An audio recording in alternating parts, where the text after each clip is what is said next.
A smell, sight, or sound can often lead our minds back to events in the distant past, dragging up either good or bad memories, commonly of moments that, at the time, we would have never have thought as particularly special. When I started playing 1-Bit Ninja, for instance, I was transported to the backseat of a school coach, playing Super Mario Land on a borrowed Game Boy as we travelled to some terrible school trip, such as the way the game nails that old portable console aesthetic. But write the game off as merely a Mario Land clone at your peril. 1-Bit Ninja has enough originality and charm to forge its own path. Your ninja is on a quest, not to save a princess, but to find his lost game toy. I wonder what that could be. He does this in the time-honoured tradition of running from left to right, leaping on baddies' heads and jumping on a flagpole to end the level. All the Mario Land trappings are obvious to see, from the setup and the way the character jumps to collecting 100 coins, in this case bits, for an extra life and finishing each level in a Bowser's Castle-like fiery world.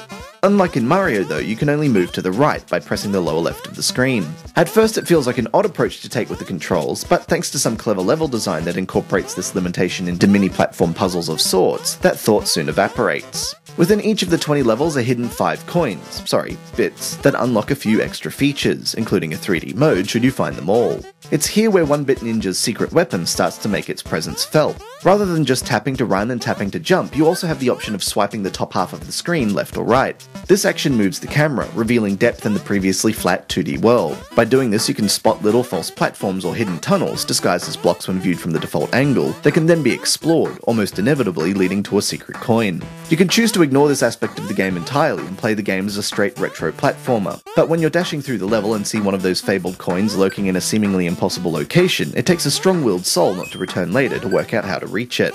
An infinite life level select is included, beside an old school mode, start from the beginning with limited lives, and acts as a welcome concession for the often unforgiving difficulty.